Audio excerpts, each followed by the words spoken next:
Good afternoon 10th Hindi medium के student. आज हम सामाजिक विज्ञान में भूगोल में पाठ 2 वन और वन्य जीव संसाधनों के बारे में पढ़ेंगे।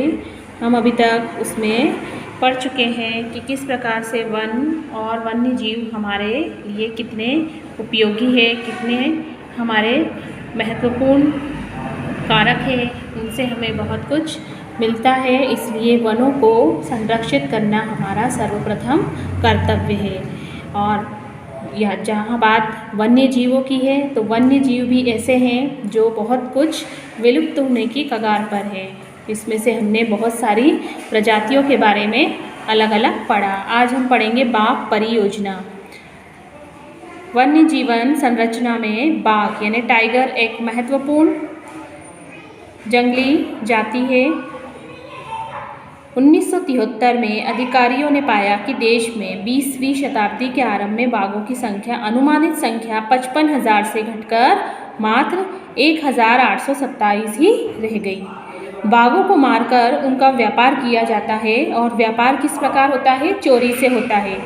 आवासीय स्थलों का सिकुड़ना, भोजन के लिए आवश्यक जंगली उपजातियों की संख्या कम होना और जनसंख्या में वृद्धि बाघों की घटती संख्या के कारण हुआ है। बाघों की खाल का व्यापार किया जाता है। उनकी हड्डियों का एशियाई देशों में परंपरागत औषधियों के रूप में प्रयोग के कारण ये जाति धीरे धीरे क्या हो गई है?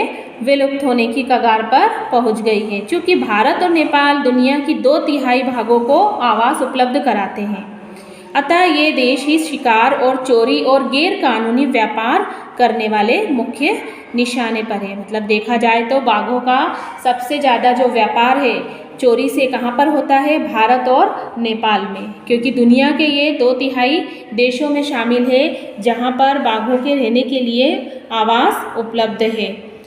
प्रोजेक्ट टाइगर विश्व की बेहतरीन वन्य जीव परियोजनाओं में से एक है। इसकी शुरुआत हुई थी 1973 यानी 1973 में। बाघ संरक्षण मात्र एक संकटग्रस्त जाति को बचाने का ही प्रयास नहीं, बल्कि इसका उद्देश्य बहुत बड़े आकार के जीव जाति को बचाना है। अगर हम इस तरह से अगर बाघों को नहीं बचाएंगे, उनका संरक्षण नहीं करेंगे तो एक बहुत बड़ी जाति पूरी तरह से ही विलुप्त हो जाएगी। उत्तराखंड में कार्बेट राष्ट्रीय उद्यान, पश्चिम बंगाल में सुंदरबन राष्ट्रीय उद्यान, मध्य प्रदेश में बांधवगढ़ राष्ट्रीय उद्यान, राजस्थान में सरिस्का वन्य जीव पशु विहार, असम में मानस बाघ रिजर्व और केरल में पेरियर बाघ रिजर्व बाघ के संरक्षण परियोजनाओं में से कुछ उदाहरण हैं। आजकल संरक्षण परियोजनाएं जैव विविधताओं पर केंद्रित होती हैं। इसके बहुत सारे घटक भी हैं और इन्हें गहन तरीकों से इसको खोजा भी जा रहा है। संरक्षण नियोजन में कीटों को भी महत्व मिल रहा है। 1980 से 86 के तहत सैकड़ों तितलियों, पतंगों, भृंगों और एक तिहाई ड्रैगन फ्लाई को भी संरक्षित जातियों में शामिल किया गया है। ये सब किसके अधिनियम के तहत आता है? वन्य जीव अधिनियम के। 1991 यानी 1991 में पौधों की भी 6 जातियाँ पहली बार इस सूची में रखी गई थी। अब इसको किस प्रकार से वितरण किया जाता है इन जीव संसाधनों का? यदि हम वन और वन्य जीव संसाधनों को संरक्षित करना चाहें तो उनका प्रबंधन, नियंत्रण और विनिमय अपेक्षाकृत कठिन कार्य है। लेकिन भारत सरकार ने अधिकतर वन और वन्य जीव तो प्रत्यक्ष रूप से सरकार ने अधिकार क्षेत्र में इनको रखा है। वन विभाग या अन्य विभागों के तहत ये सरकार के प्रबंधन में शामिल है और इनको कुछ वर्गों में बांटा गया है। वो पहला वर्ग कौन सा है? आरक्षित वन। देश में आधे से अधिक वन क्षेत्र आरक्षित वन घोषित कर दिए गए हैं। जहाँ तक वनों की बात और वन्य प्राणियों के संरक्षण की बात की जा रही है तो आरक्षित वनों को सर्वाधिक मूल्यवान माना गया है। इसके बाद आता है रक्षित वन।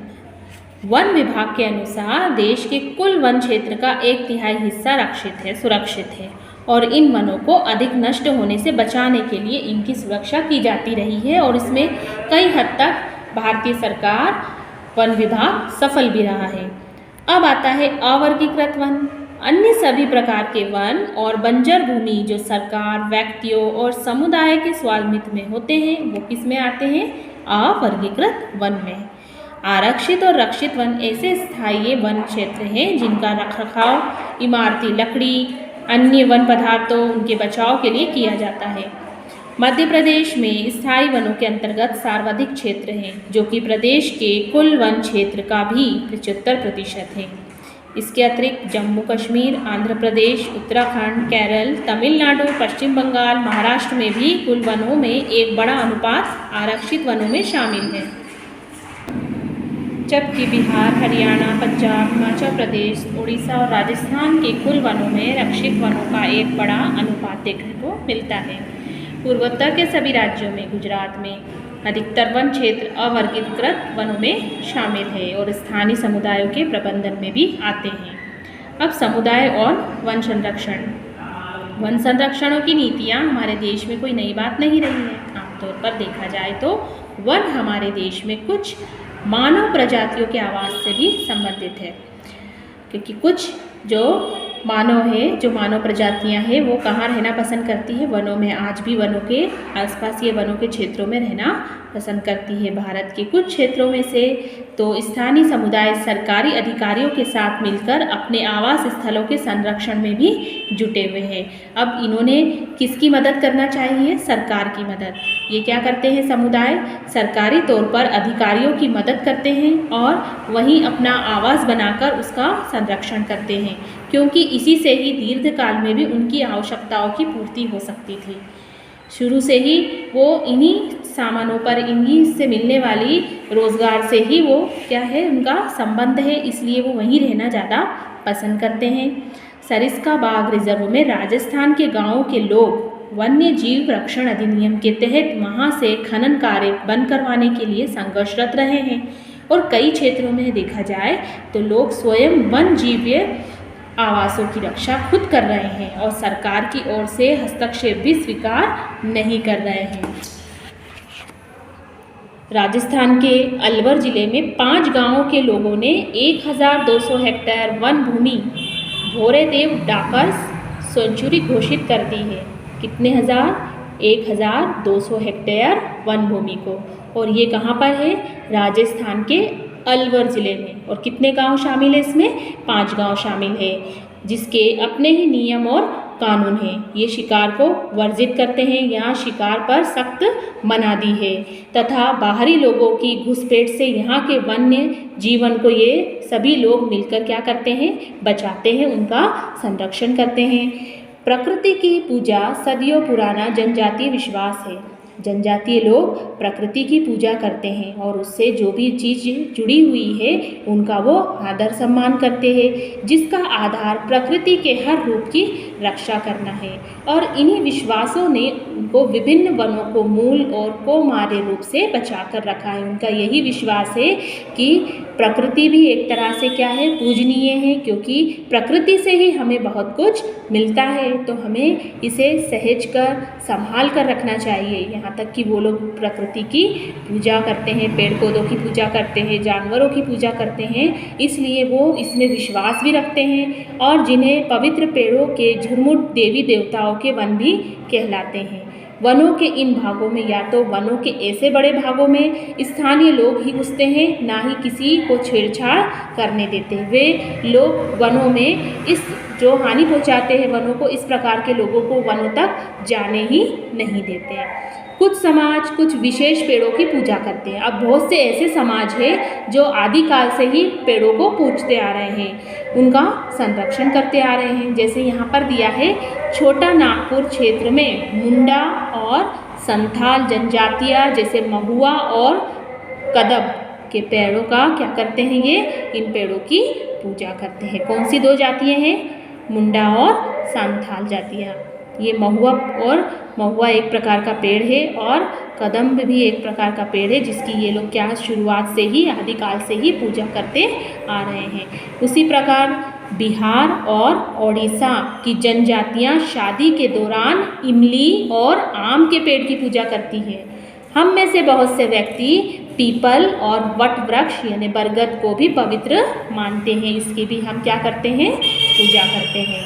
भारतीय समाज में अनेक संस्कृतियाँ ऐसी है जो प्रत्येक संस्कृति में प्रकृति और उसकी कृतियों को संरक्षित करने के अपने अलग अलग पारंपरिक तरीकों को अपनाती आ रही है। आमतौर पर देखा जाए तो झरनों, पहाड़ी चोटियों पेड़ों और पशुओं को पवित्र मानकर उनका भी संरक्षण किया जाता है। आप अनेक मंदिरों के आसपास बंदर, लंगूर पाएंगे।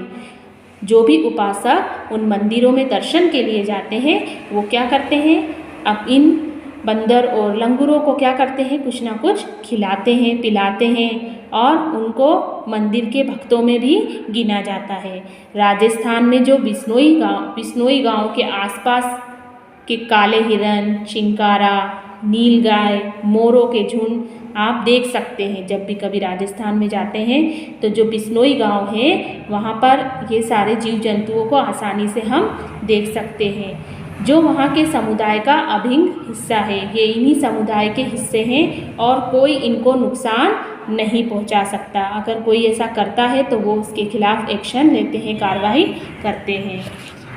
हिमालय में प्रसिद्ध चिपको आंदोलन कई क्षेत्रों में वन कटाई रोकने में कामयाब भी रहा है। चिपको आंदोलन यानी जो भी पेड़ पौधों की कटाई के लिए जाता था तो कोई स्त्री हो या पुरुष उस पेड़ को बचाते थे, उसे पकड़ कर रखते थे और ये आंदोलन इतना ज़्यादा फैला कि आज इन क्षेत्रों में बहुत सारी प्रजातियों को बचाया जा चुका है। स्थानीय पौधों की जातियों को प्रयोग करके सामुदायिक वनीकरण अभियान को भी इसमें सफल बनाया जा सकता है। पारंपरिक संरक्षण तरीकों को पुनर्जीवित और पारिस्थितिक कृषि के नए तरीकों का विकास अब व्यापक हो गया है। जैसे यहाँ पर दिया है, टिहरी में किसानों का बीज बचाओ आंदोलन और 9 दानाएं ने दिया है। रासायनिक उर्वरकों के प्रयोग के बिना भी विविध फसलों को हम आसानी से उनका उत्पादन कर सकते हैं, उसमें बढ़ोतरी कर सकते हैं। आर्थिक रूप से देखा जाए तो कृषि उत्पादन संभव हो चुका है। भारत में संयुक्त वन प्रबंधन कार्यक्रम क्षरित वनों के प्रबंधन और उनके पुनर्निर्माण में स्थानीय जो समुदाय हैं वो एक महत्वपूर्ण भूमिका निभाते हैं। 1988 में जब ओडिशा राज्य में संयुक्त वन प्रबंधन का पहला प्रस्ताव पास किया गया तो वन विभाग के अंतर्गत संयुक्त वन प्रबंधन क्षरित वनों के बचाव के लिए कार्य करता आ रहा है और इसमें गांव के स्तर पर बहुत सारी ऐसी संस्थाएं बनाई गई हैं जिनमें ग्रामीण और वन विभाग के अधिकारी साथ मिलकर संयुक्त रूप से कार्य करते हैं।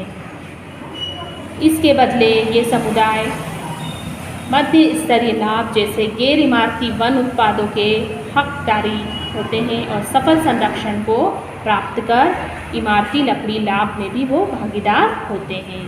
भारत में पर्यावरण और विनाश और पुनर्निर्माण की क्रियाशीलताओं से सीख मिलती है और स्थानीय समुदायों को हर जगह प्राकृतिक संसाधन प्रबंधन में शामिल करना भी हमें चाहिए। ये हमारी सबसे महत्वपूर्ण आवश्यकता भी है, इसलिए हमको इसको सहेज कर संजो कर रखना चाहिए। ये प्रत्येक नागरिक की जिम्मेदारी है।